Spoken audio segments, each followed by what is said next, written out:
के तपाईँ श्रीमान हुँदाहुँदै परपुरुषसँग लाग्नु भएको छ कि लागिसक्नु भयो कि लाग्दै हुनुहुन्छ भने यो दिदीको कुरा एकैछिन सुन्नु होला है।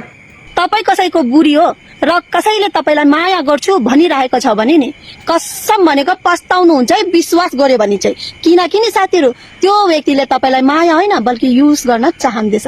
यति कुरा हमेशा याद राख्नुहोस्। कसैको बुढीलाई नि कसैले माया गर्नै सक्दैन साथीहरू।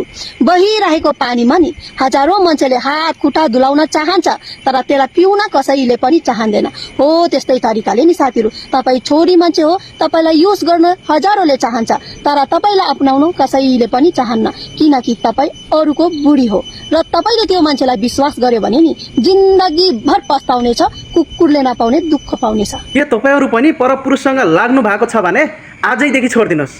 आफ्नो घरबार नबिगार्नुहोस्, आफ्नो भविष्य नबिगार्नुहोस्। यो दिदीको कुरा मलाई एकदम सही लाग्यो। तपाईँहरूलाई कस्तो लाग्यो कमेन्ट बक्समा कमेन्ट गर्नु होला।